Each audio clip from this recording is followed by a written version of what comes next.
Welcome, everyone. My name is Sarah Strasbaugh, Associate Director of Community Programs at Seattle Theater Group. To aid in making this event accessible, I'll describe that I am a white woman with red hair, a white curtain, and plants in the background. I would like to start today by recognizing that Seattle Theater Group acknowledges that we live, work, and play on the traditional territories of the Coast Salish peoples, specifically the ancestral land of the Duwamish, Squamish, and Muckleshoot tribes, and that we occupy this land. This acknowledgement does not take place of the authentic relationships with Indigenous communities, but serves as a first step to honoring the land we occupy. So today's event is the STG's The People's Theater Talks. This conversation is the second in a series focused on race and social justice within today's performing arts. These community gatherings will virtually bring in experts in the areas of theater, music, dance, visual art, and more to explore ways in which excluded communities are being represented, misrepresented, absent, or changing on stages and in art mediums. Particular shows may be considered, but are not the sole focus of these timely events. Today's topic is Indigenous art, the power of cultural evolution. And our guests include Sondra Segundo, an activist, a published author, artist, and composer, singer of the Haida language. She's an educator and has worked in schools and programs throughout the Northwest, teaching art and sharing her books and songs. Sandra grew up singing both traditional Haida songs and gospel music with elders. Her community activism led her to building the nonprofit organization Haida Roots, which focuses on Haida language education and preservation. Sandra Laronde may be joining us later. And our moderator today is Randy Reinholz. Randy is the founder and producing artistic director emeritus of Native Voices at the Autry. The award-winning producer, director, actor, activist, and playwright has produced more than 30 scripts and directed over 75 plays in the United States, Australia, England, Mexico, and Canada. He is a tenured professor at San Diego State University, and we're honored that he is leading the conversation today. Welcome to Randy and Sandra. Yay, thank you. Hello. Yes, and as I mentioned, we may have Sandra Laronde also joining us later, but at this time, I also want to mention that if you, the audience, have any questions, we may have time for that at the end. At this point, I'm going to turn it over to Randy. Thanks, Sarah. Nice to hang out with you. Thank you. Sandra. Nice to see you too. Singit Lagang. Hatala is. It's an honor to be here. Good day, good people. How are? Thank you. Thank you. Well, I think we talked about maybe starting in a good way, and maybe you could sing us into where we're headed. Yes. Thank you. The song is called Gyasha, Stand Up.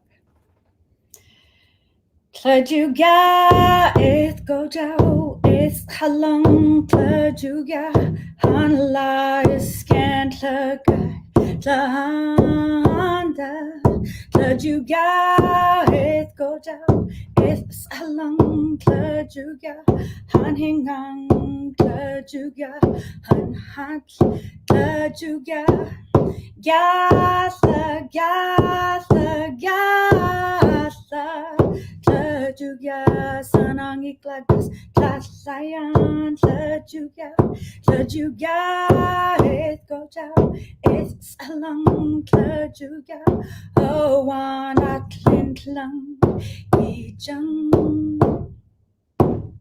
Gatha, Gatha, Gatha, oh, one at Clintlang, Ejung.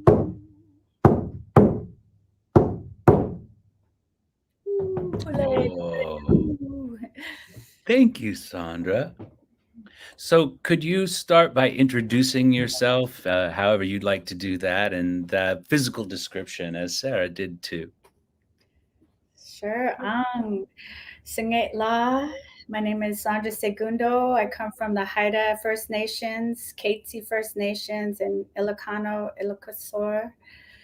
I am a Native woman, Haida Pino, mixed Indo-Pino, and I am sitting with in a cedar bark hat, red dress with a drum and a background with my button blanket and a ukulele on the wall and art, my son's art on the wall as well.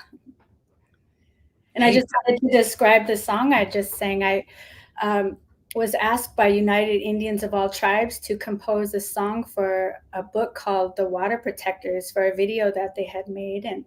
And the song means Gahla, stand up. And it says, we stand with our drums and our songs, we stand to protect the water and the land. We stand with our drums and our songs, we stand for life, we stand for the water, we stand. We stand for Creator's creation, and we are still here. Awan Atlin Klung Ijung, still we are here, and we are not going anywhere.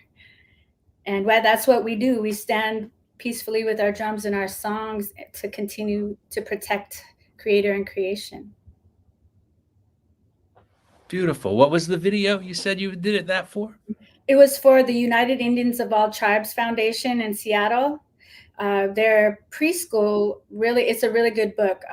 We Are Water Protectors by two Indigenous women. And their students and parents read the story and they wanted some backup music and called on me to compose a song for them. And I loved how it turned out. I wanted it to sound like the beat of our Mother Earth, the heartbeat, because you can feel her heartbeat and we all are her children. So. Now that's a beautiful image that on your drum. Could you give us just a little bit of information about the form line piece there? This is my family crest.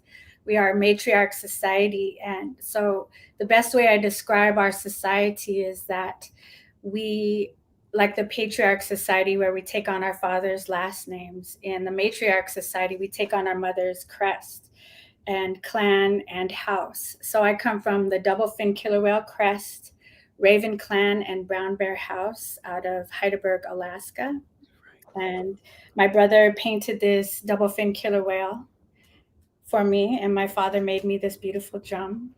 And I always carry orange with me to represent all the children that are being found at the boarding schools. Just remembering them and keeping them in my heart and songs and healing. They're healing us. The children, their voices are loud and they are speaking loud and healing us. And awareness and education heals us. Sandra, that's a big topic, and I'm not sure all of our guests would know the shorthand you're using.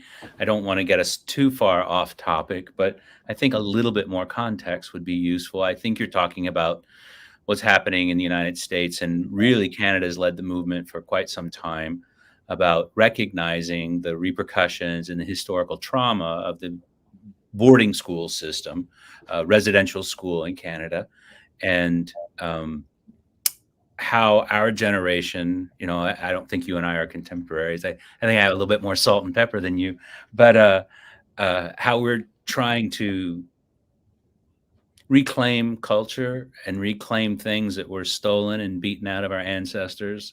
And there's become a recognition that many children died in those schools, and not only died, but were discarded in unspeakable ways. And I thought maybe for people that didn't know that, I know if we talk too much about this, we're going to end up in needing some healing time at the end. And we probably ought to talk a little bit more about the subjects we'd planned. But did you want to add anything to that?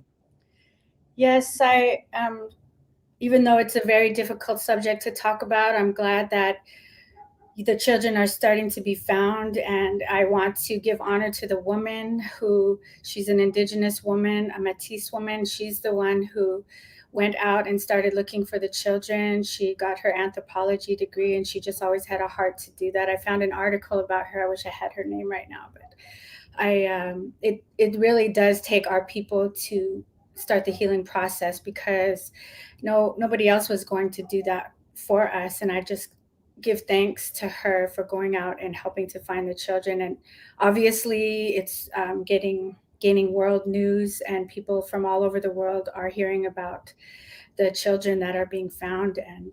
And what I loved about learning about the children is that they were warriors in these schools. A lot of them died because they would not speak.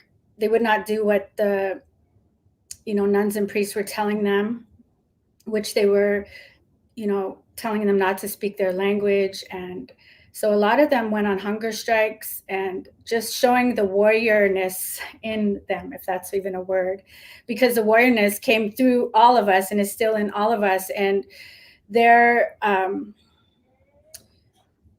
actions to wipe us out didn't work. Whatever the government and those schools and those churches did, those racist systems did to try to wipe us out, didn't work, because I'm still here and reclaiming my language. And I'm a proud Indigenous woman. My mom, like I said, I come from the Haida Nation, and I follow my mother's tribe and clan, and that's the Haida Nation. And we are reclaiming our culture, our land, our language, and passing it on to the next generation. My grandchild, the first words she heard in this realm when she first was born were Haida. Thanks for that. I see Sarah's got a new guest for us. I do. We are so excited that Sandra Laronde is able to join us. Welcome, Sandra. Hi, everyone. Nice to see you. I'll do a brief introduction before you join the conversation, jumping into our conversation that is happening. Sandra Laronde is a highly accomplished arts leader, creator, innovator, and influential speaker. She's got 30 years of experience in arts and culture. She is the executive and artistic director of Red Sky Performance, a leading contemporary Indigenous performing arts and culture organization in Canada and worldwide. So thank you, Sondra, for sharing your background and your experience. And now I will step out again and welcome Sandra into this conversation. Thank you. Hey, Sandra, long time no see. Hi, nice to see you again. Yeah, we just were starting to introduce ourselves. Sandra got a chance to, and she sang us a song. I wonder, would you like to introduce yourself the way you like to do that? Sure. Hi, everyone. My name is Sandra Laronde. I'm the artistic director of Red Sky Performance, which is a company steeped in contemporary Indigenous performance in dance, theater, and music. And my name is misconceptions in my language, which means Red Sky Eagle Woman.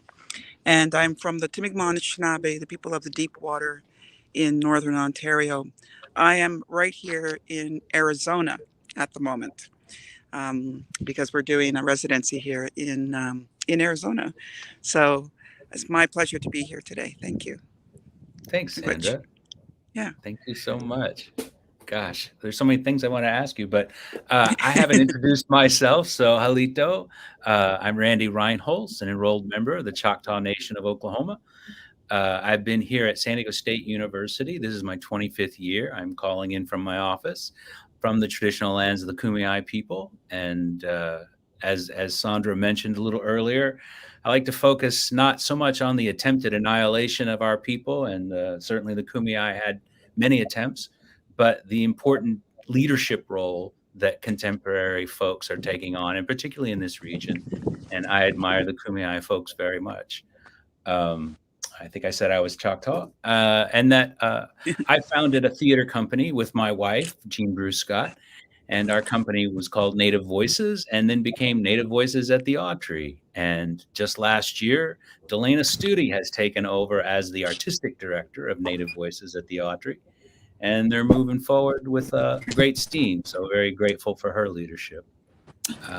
So there we are. We've introduced ourselves. Sandra, I see you going in and out of a building. Do you need to take a second and get on a computer? Yeah, I'm trying to go someplace where I can I'm just trying to go someplace where I can sort of be. Sure. Make yourself comfortable. Yeah. If you need to go off camera for a second to do whatever you need to do, please do.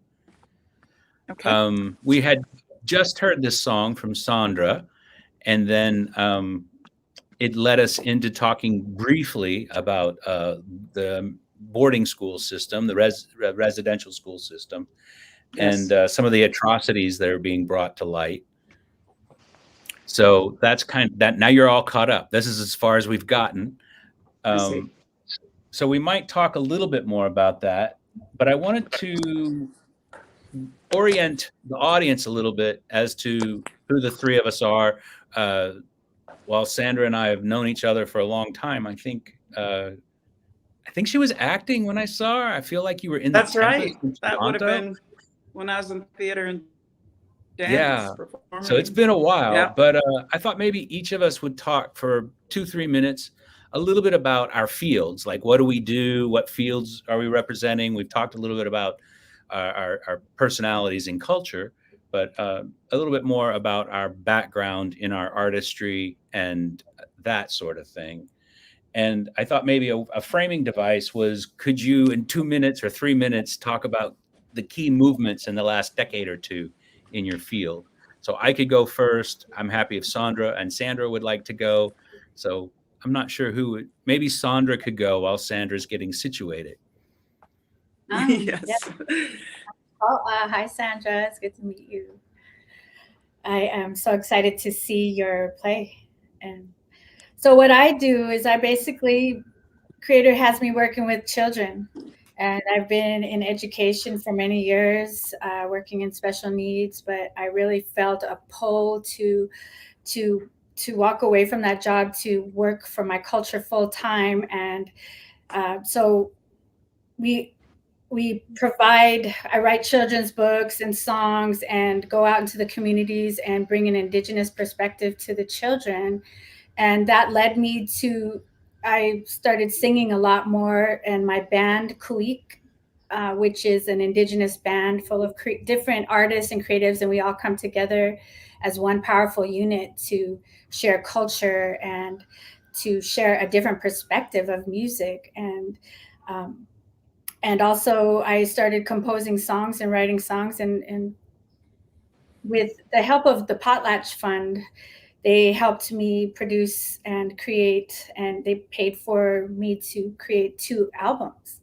So I have 2 albums out as well too. And that's a different path than I realized I would take. I thought I was always going to be just a teacher and an educator, but now I'm, singer songwriter, and that is so much fun. I've been really enjoying that. I really feels like it just heals me, and I know that music heals a lot of people. So Thanks for that. oh, So Sandra, what are some of the key things that have happened in your field the last decade or two, and how does that inform your work?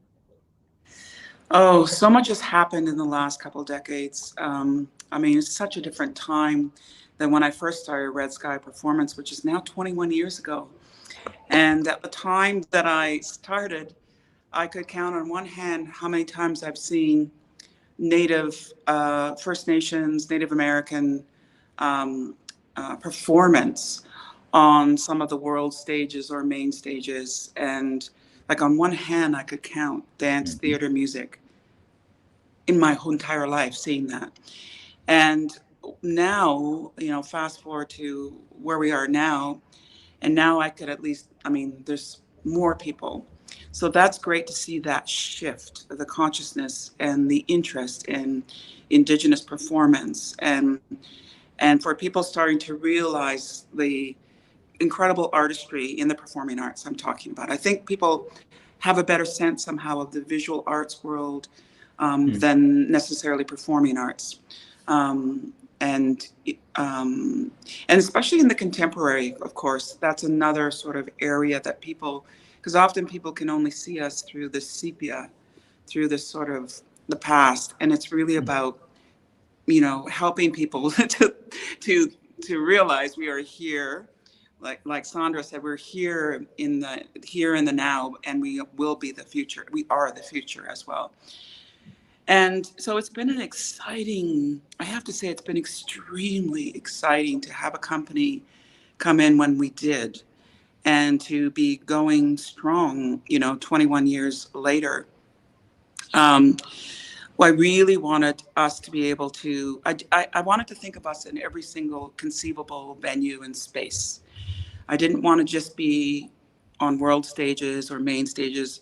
I didn't want to just be in a school gym. I didn't just want to be in a community center. I wanted to be in all of those spaces and everywhere in between, because we rightfully belong everywhere.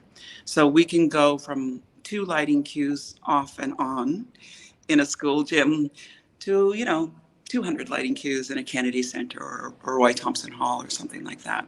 So that has been really, really important. And the other thing that's been really important is to find ways to elevate and expand the Indigenous canon.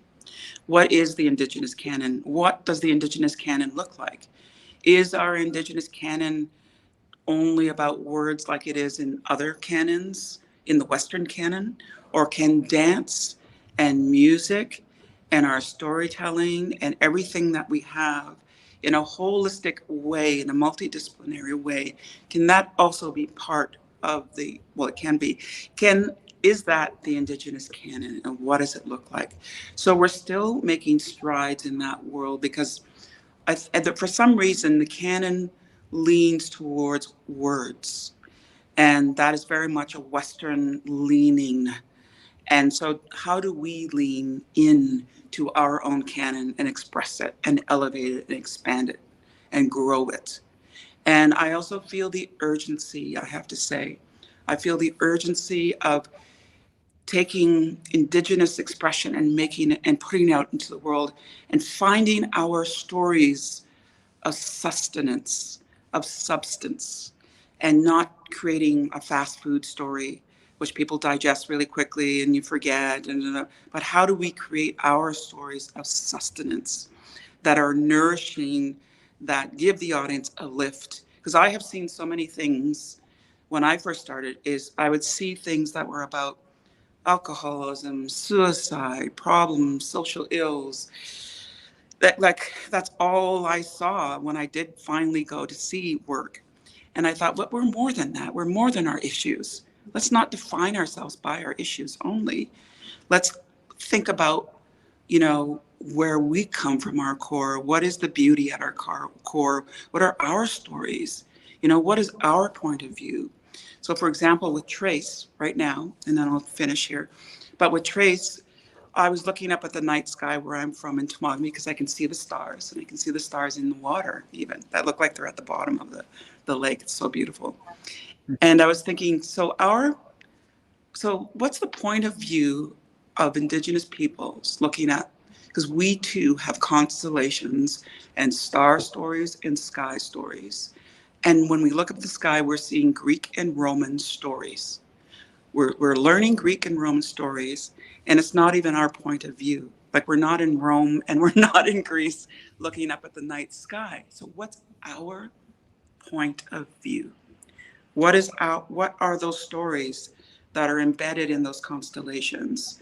And how do we look at our world differently? And then share that is, very much what I'm interested in. So it's turning, I love sort of looking at things that are from our perspective, and that connect to nature and the natural world, and connect to our metaphysics, our worldview, our epistemology, our ways of being, our ways of knowing. Where is that? And can we please? The world needs us, and we need us. Well said. That's like poetry. Thank you. Yeah. Well, my journey parallels yours a little bit. Again, I think I'm perhaps older than you, but for the last 30 years, I've been a university professor. I started off as an actor. And when I was acting, particularly in Los Angeles, I was on a couple television series and so forth. And when I was on a daytime show called Days of Our Lives, I was on that for a long time. So I wanted to be more connected to also playing with Native American folks. And there weren't many places that you could connect with Native people. And then when I went to university, even though I was Choctaw, I kept saying, well, I don't know how to connect exactly with the plays. And I always thought it was my problem because I wasn't reared in Choctaw country. I was reared mostly in rural Missouri, some in Texas and some in North Dakota. But all that to say is I found out it wasn't my rearing. It was because the stories weren't part of contemporary theater in any way. And so once I was teaching acting, I started directing, and directing led the question, what do you want to direct next? Why don't you direct something from your culture? And I was like, sure, I can find a native play. And, I found a bunch of plays at Native Earth in Toronto. And that was really a birthing place for a lot of folks to take what they were looking at, thinking about. And I think a lot of people realized Native Earth wasn't everything. And so they started making other companies, other work. And that really spread quite a bit. I also had the opportunity to work with Bill Yellowrobe and Bruce King. Both have since passed. But that was the beginning of finding work. And I fell for Marie Clement's, her work, and had the opportunity to direct one of her plays. And really, we thought, well, we've shown professional theater, a dozen native plays and produced a couple. Surely American theater is going to pick it up. And here we are, sort of 20 years later, 25 years later. And some native writers are actually getting produced in well-resourced venues in the United States now. And as you say, they're starting to be taught in higher education and high school. I actually just wrote a children's play for a book called All of Us. And that's a play for young audiences to act, mostly high school students. And it's full of BIPOC authors. So it's like the publishing world and the professional industry starting to think about us. And of course, Hollywood has gotten on the bandwagon recently. Yeah. There was always like the one native show that was by a native person. There would be a bunch of shows that superficially included native people and often represented through a pretty white lens and not always played by native people. Mm-hmm. And so now we've got native showrunners and native writers in the room. The characters are created with a lot more authenticity. And that's happening in a bunch of places now. So I'm very grateful for that trajectory. And early at Native Voices, our theater company, we started seeing we not only were developing playwrights, that was our mission, to develop playwrights and develop and produce shows by native writers, but also we had to develop an acting company. And so, and if people want to know more about this, you can go to nativevoices@theautry.com and not .com, at the Autry. You Google that and it'll take you to the page and the information. So we're starting to catalog all the plays that are produced there. There's pictures of the shows, much like Sandra's website and Sondra's website. You can go to those websites and see the work and start to think about, well, what would this look like in my community? Or how do I connect with this artist or that artist? Sondra and I realized we both work with Ed Littlefield, who, I just adore that guy. He's a Tlingit artist and so gifted. And I've just benefited from collaborating with him so many times. So all that to say is there are networks in place now. And Sondra, I know your work has gone a long way toward connecting people, because so many people I know have worked with Red Sky, and Red Sky is not a place where you get a job and a desk and and a 401k. It's one of those places where you gig in and you're an artist for a while. You're here for this residency in Arizona, and that's created real collaborative networks for folks. And again, that's what the dismantling of Native culture, residency schools, boarding schools did, was tear apart that fabric. And this really is our time to knit that back together and make better paths for the folks coming behind us. That's the job now, is to give young people a sense that this does exist, they do belong, and what can we do to give them a leg up? So that's where stories are so important, because stories, to me, in a lot of ways, create a path of light to a future that matters. That's what stories can do. They can create a path of light towards something that's, and their stories are sense making. It's a way that we make sense of the world. And our origin stories and how we know ourselves. And so it's such a gift to be in the world of telling stories, of creating stories, and meeting all these incredible minds. I've had personally so much, like you, Randy, I've just met so many wonderful elders and people who have the old stories and share the old stories and come in and ask you really hard questions, which are great. Yes. Like they'll ask just something really fundamentally simple and so profound, and you never thought of it before. And I think that's like, when we worked on Trace, for example, just because we're touring that show now, it's sort of like foremost in my mind. But I brought in Indigenous cultural astronomers, two of them, an Indigenous astrophysicist and an astrobiologist from NASA, to start to talk about Indigenous astronomy, cosmology, and then to bring these wonderful minds, have something public facing, but also to bring them into the studio where we're meeting with dancers and musicians and talking about, the themes or the stories that we want to explore. And that was I love that research, because we get to go sink a little bit deeper into our own culture and the research of things, so-called research, and that makes for a very, very different process, and it makes for a very different story to tell, because we're collaborating with people who know more, people who think about things differently. So this is an example of doing things a bit differently, Well, Sandra, why don't you talk a little bit about, thank you for that, Sandra. Sandra, Sure. what we're kind of moving into is a discussion of collaboration. How does collaboration work? And I think a lot of people are familiar with artistic collaboration, but this deeper collaboration that Sandra's describing with community, culture bearers, community folks, elders who, Sandra, you were very sweet in the way you talked about elders, but I've gotten a talking to a couple times too from elders, right? So, Sandra, what are your experiences in bringing community into your work, into the collaboration? How does that inform and make the art better?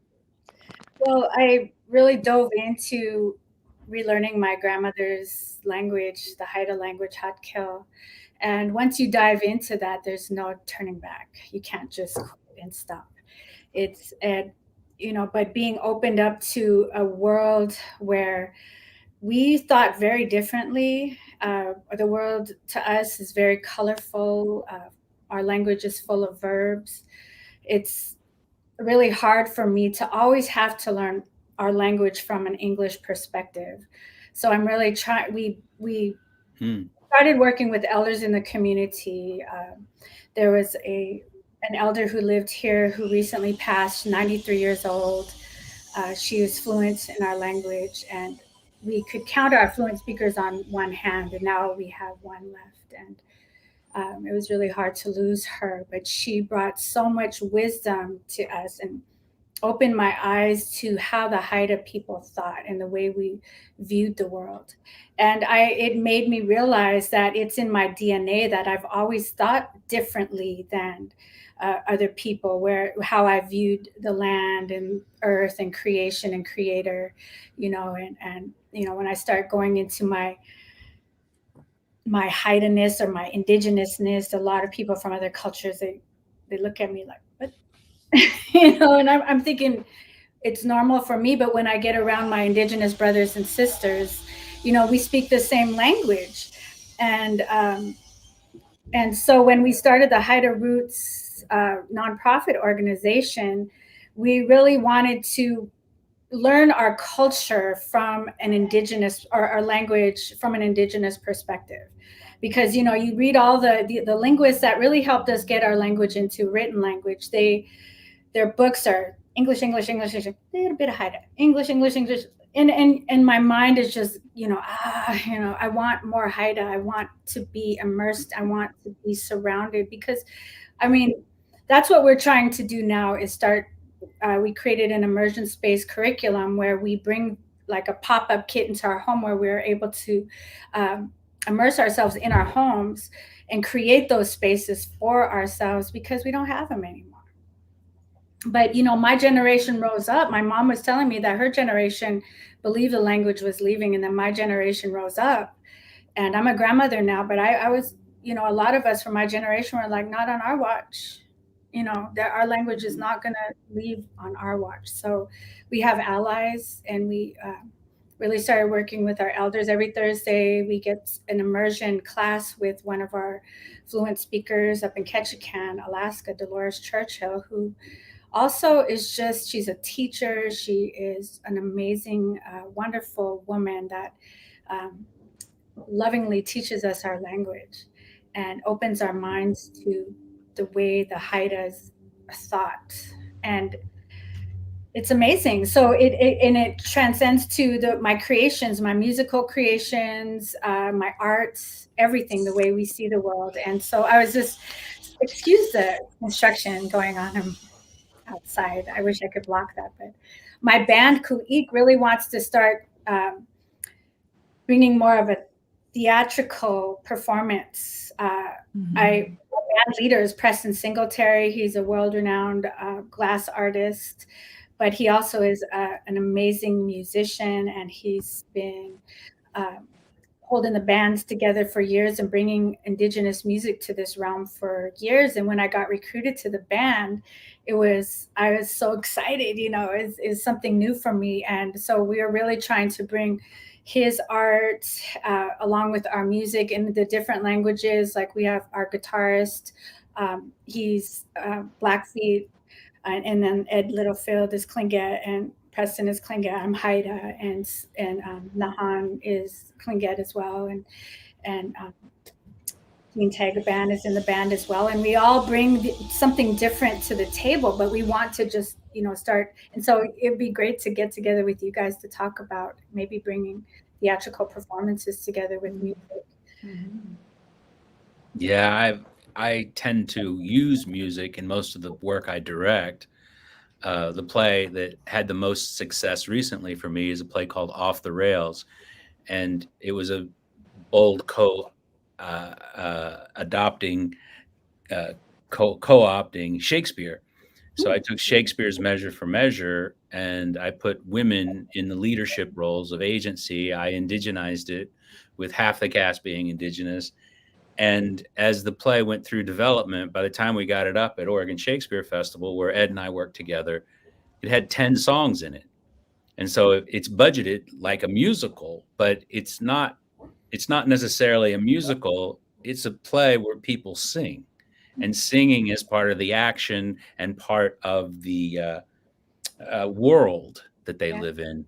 And that particular play set in a period of history where slaves had recently been freed. The boarding school system is starting to take hold. There's a lot of displaced people from the Plains Indian Wars. And so we're in this place together, and the people who aren't empowered have to save the life of a young boy from the boarding school. And it's a comedy.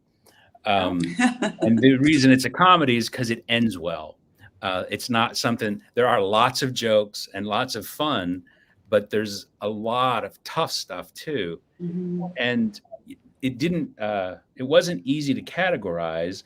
It did end up being more of a musical, but it also played for 4 months at 99% capacity. Wow. And was the highest per capita, per performance grossing play of an 11 play season for a theater company that's known for doing well financially. So I think that's the other point, is Native work actually is exciting to lots of audience members. And a lot of our work doesn't need a thesaurus right next to you so you understand every moment. It connects with people on a visceral level. And that's one of the things I'm so excited by, because I see the work and I see other people get connected to it, but I hear large institutions, well-resourced, often publicly financed institutions, that say, oh, we can't do it because we don't know the artists, we don't know which ones to do. There's all the I don't knows that are the reason to keep everything the same as it's always been. And really that's just aggregating power. And I think for our work keeps saying that that's not so. We know art. We'll get you a community of artists. Is that what you need? We can get you a community artist to come perform. And it's not going to be something where a non-native person is going to be able to lead and take credit for everything. It's going to be the way our work always works. We're a community of people. I need this person and I need that person. We're all going to work together. And today Sandra's in charge. Nope. Sandra's in charge today. I'm not in charge at all. And we need that movement in the process rather than this sort of patriarchal, male-centered power, I'm the person. We don't really need that. We need space and resources, and then we have amazing art to share. Right. I noticed when I was hired to teach middle school kids at this program for Indigenous children, but it was being organized by Europeans. And so they divided us into the arts. You're doing music, you're doing dance, you're doing storytelling, you're doing murals and art. And so we were all separated. All these 4 Indigenous teachers were separated into these separate spaces. Well, I was lost all alone in my classroom, and across the hall where they were doing dance, he was lost too. And so I was like, you guys, come on, let's go over here and hang out with the dance crew. And then when we got together and joined forces, we were dancing and singing, and we realized that our arts can't be separated. And the same happened for the art teacher, the mural teacher, and the storyteller. They were feeling lost alone in these spaces, but when they joined together, they could tell stories about the art that they were painting on the walls. And then we all joined forces together and told the stories of the murals and do dance and song and storytelling. So that was a huge awareness for me, that it was just so naturally in me to know this is how I write stories. I do art, I sing, I dance. And I could never define who I was as an artist. And then that made me realize that our arts as Indigenous people just all flow together, and we work together. We're very, tribal communities. People are amazed that when we bring funds in, we divide it amongst all our people in the tribe. And it's that's just the way we've been for years. We always make sure everybody in the family is fed and taken care of. And Did you want to respond to that, Sandra, at all? Randy, you're doing a very good job moderating between Sondra and Sandra, by the way. I hope you didn't jinx me. Keeping it all together. I would just concur. I think, the one thing I think that makes us so powerful, strong, wholesome is that holistic approach that we all know. And it's in our ceremonies, right? It's like when you go to an Anishinaabe ceremony, for example, in our longhouse or something, you will see, you'll hear heightened poetry, heightened text being spoken in the language. You will hear singers will come out, and Indigenous instrumentation and a theatricality of it. Spirituality is there, politics is in there, and peacekeeping between different clans is there, and there's ways that they do that. And then the sacred clowns come out and heighten everything, whether it's a good moment that they want to send up further to make that moment even more pronounced. So it's all there right in our ceremony. And why would we ever want, as Indigenous people, to come back and say, oh no, music is over there, dance is over there, and something's over there and over there. So we silo everything out.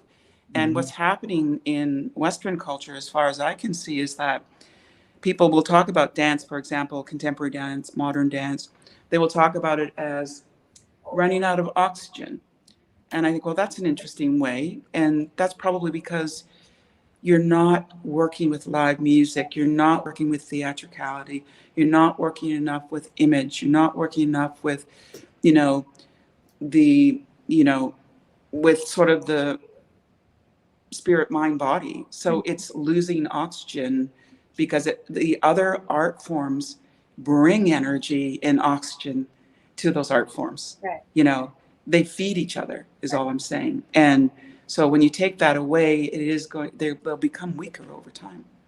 And I think we as Indigenous people, and I know in Canada, there's a whole movement now towards moving towards exactly multidisciplinary, interdisciplinary, holistic approach that even imbues, you know, other aspects. Like, you know, I would love to learn more about Indigenous medicine through what makes, like, for example, through to think about ancestral diet, to think about, you know, the way that but to really, really make that even more deep, you know, that even our diets would go back to our original diets as much as we can. Stuff like that is of high interest to me, and the way that we condition our bodies, you know, et cetera, et cetera. But I really believe in that holistic approach as well, and I think it's our strength.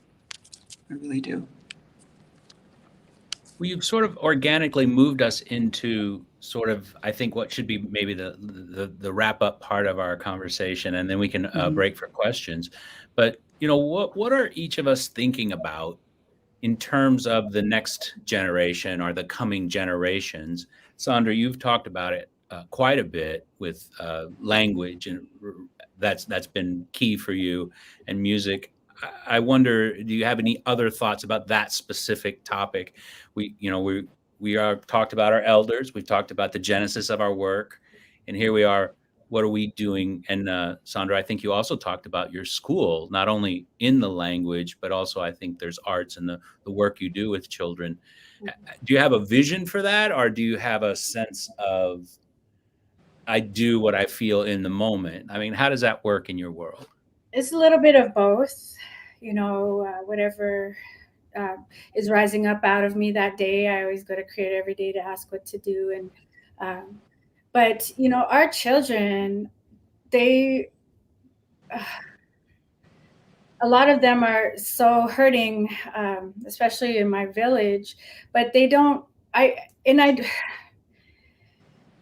want to change the negative narratives, or help to change the negative narratives that, if you know, are constantly playing in our minds. It's just like that, you know, the devil and the angel on the shoulder, like constantly whispering in your ear, you're not worth anything, can't do nothing. And I just want to shut up and get off of our children, you know, and let's sing and let's dance and let's just, you know, create. And you can see within the school systems, even you could just see the racism, and people don't even realize how racist they are. It's just something that they've been raised in, and they're working in our schools and working with our children. And we have to go into these schools and protect these children and remind them how loved they are, just how precious they are, you know.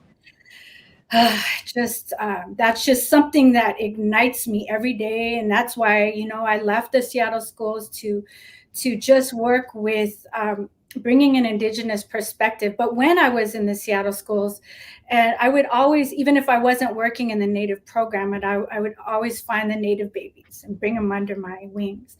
And, you know, like one teacher, kicked one of my students. I always call them my babies or my students. She was sitting out in the hallway because she wouldn't respond to her. And she was so worried about her brother, who she couldn't find, but her teacher didn't even give her space to, you know, to worry. And my student did not want to talk about what was going on in her life, but she was sitting outside, and I just went to her and I gave her some food. And then she just, can I talk to you? And then she opened up to me and poured her heart out to me. And the teacher came out and yelled at me, "What are you doing? She is ignoring me. She's not responding to me," you know? And I'm like, she can't find her brother and she's worried about him, so she can't focus in school right now. So I think that's more important. She's like mad at me for giving a child food. But these teachers are ingrained with this, it's just, where's the humanity, you know? And another student, I noticed, you know, working within the school system, I noticed that a lot of our students, our Indigenous students, were silent, wouldn't talk to teachers. And I know why that is, but those teachers don't understand. So they automatically put them in special needs. And, so the kids will talk to me because they feel comfortable with me or other Native teachers. And we took a group of students one summer out to Islandwood, which was a camp, and we were bringing them back to learn about indigenous medicines and the salmon. And one of the students who they said was nonverbal, he was just sitting there eating with us and just talking away. He's like, I don't think my teachers think I'm capable. Highly, highly intelligent beings. Children teach us. They are our teachers as well. And we help guide them, with whatever we've learned in this realm, whatever we've experienced. And every day that I wake up and I take a breath is another day to just encourage the youth and to bring love to them. And I thank Creator every day that I'm able to wake up and take a breath and work for, dismantling all the ugliness and bringing awareness, and whatever that takes, whatever it is, and whatever awareness Creator is bringing to me and healing, I want to bring it to the youth. And like I said, just changing narratives. People are so automatically think that I'm in, drink because I'm Native, and I'm just so sick of that. I don't drink. My mom didn't drink, my grandmother didn't drink, and so I had struggles as a youth, but I was able to quit and rise above that. And so that's something that we can always bring to our children and break all the stereotypes and yeah. Mm-hmm. Thank you. I would agree that it really starts. I think that next generation is going to be so critical. And if we can reach youth and children very young with our stories and another way of seeing and thinking and feeling and being exposed to our gorgeous stories that we have, and like we created a story, for example, of truth and reconciliation for children. I saw a lot of stories coming out for adults around truth and reconciliation, but nothing for children. So we created one for children, and they're like a precocious 5-year-old and then 6, 7, 8, 9, 10, 11, 12, to give them a story that speaks to truth and reconciliation. We're not necessarily using those words, but we're talking about that. And children pick so much from that story. They love it. And 1 million children have seen the story live now. And then during the pandemic, we created a digital version of our story. And just in Canada, we had it up for like about a week and a half, and we had close to 10,000 children come online and watch that story online, and so to almost 400 schools, and very, very accessible as well. And now in the United States, it's going to pick it up. And so it'll be moving around the United States as well. So that's, 1 million and some children have been exposed to that story, asking questions about Indigenous people, asking stories about reconciliation. And Sondra, you're so right. They ask the most profound, the most great questions, and they ask the things, and they show us where we're at as a country. So for example, children will always ask in Canada, is Cree a real language? It's honest. It's an honest question. It shows where we're at in Canada. Long ways to go still, but they ask that question out of the gate, and they ask other wonderful questions that and we say yes. And there's a lot of other languages, and it's an opportunity. But we try not to be to be didactic anyway. We're just telling the story, and that seems to really work. And we did the story, the most recent version of it, with the Toronto Symphony Orchestra, and that's what went to the digital film, is with the Toronto Symphony Orchestra and Red Sky Performance. And so I believe in that very, very much. And I think the other thing is, at Red Sky Performance, we're also looking at next generation Indigenous creators, not only so much in terms of becoming storytellers, dancers, whatever, but also becoming teachers and also building their leadership potential, building their leadership capacity. So in a way, we're building our own leadership capacity through the arts. And we call it our Associate Artist Program. And that's another thing that we do for next generation artists as well. That's wonderful. Thank you for that. We have just a few minutes left, so I'm just trying to help us all stay aware of time. Thank you. And I know Sarah wants to come on and say a few things to help us wrap up. Do either of you have something that you want to, that I haven't asked a question about? Like, oh, gee, Randy, you should have asked da-da-da-da-da.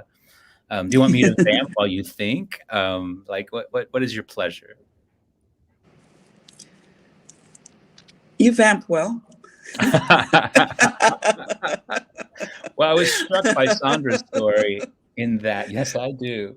Give me a hat and a cane, baby. I can go. I was struck by Sandra's story because it was pretty close to the short play I wrote that I said came out in this collection recently. And, the scenario is the young people were supposed to come and tell an old story from their culture. And of course, they're mixed race. Only one of them really is connected to the culture, and it comes through that grandmother. And they're nervous about telling a story and representing, and they're not quite sure what to do. And the one kid comes, like you talked about, Sandra, late and distraught and not able to talk. And the other two kids are mad at him. And then we find out it's because the sister's been missing, and he's terrified. And of course, it's a play for youth, and we're going to have a happy ending. And it's on the anniversary of a cousin's suicide. And they're so afraid about the sister missing, whether it's murdered and missing, whether it's another suicide. And they realize what they really want to do is just remember the person they lost. And they want to tell the story of all the good things they remember about the person they lost. And that becomes the story. And I've seen this happen a number of times in different communities. It seems like loss is the subject matter that we're often dealing with. And really focusing on only the loss keeps us from celebrating the life and the accomplishments and the contributions. And of course, the loss is a piece of it. But I think we can hold those things together.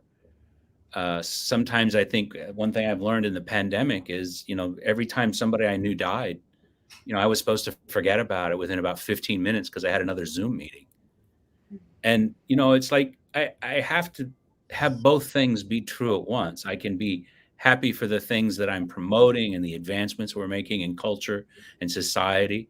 And I also have to remember, wow, we've lost some amazing people, and the world's not going to be as good because we lost them. And rather than focusing on just the loss, I focus on why would the world not be, this person did, and then start talking about what they gave, how they made the world better. And I think those contributions are the thing, that celebration of a life is the thing that helps me get through the grief. And I think we're in a time of grief as we are crawling out of this pandemic. And I don't think we should be in a hurry to forget the sadness or the hurt. I think we should be in a hurry to remember the beauty and the wonder, and particularly of those who have gone on to another world. So it's something I'm thinking a lot about these days. Yeah. Well said. And I hear a lot of people saying they're our ancestors now, and they're helping us invest. And we can write songs about them and stories about them and honor their life. Yeah. That was a favorite thing that happened in Off the Rails. Shakespeare got an ancestor, and the way the play is written now, that role's always played by a local culture bearer from wherever the play is produced. And it brings community into the play for every production. And that's been a lot of fun to see that work. Well, Sarah's saying we can toss it back to her. Does anyone have anything? Sarah, hey, welcome. Hello. Thank you, Randy, I feel like that is a beautiful moment to end on, talking about taking time for the loss and the sadness, but hurrying to see the celebration and the beauty. So well said. And I feel like this conversation is an example of that. It's been an honor for me to listen to the celebration of all of your work and the references of other artists that you mentioned. And I want to make sure to mention Randy's company, actually, on that note, Native Voices has a short play festival happening virtually, so you can check it out wherever you are, and live in LA. Go to Native Voices at the Autry to find out more information. Khu.éex here in Seattle has a show November 26th at the High Dive. That's Sandra Segundo's band, and also at Seattle Center Armory on December 5th at 12:30. So that's a great one for all ages.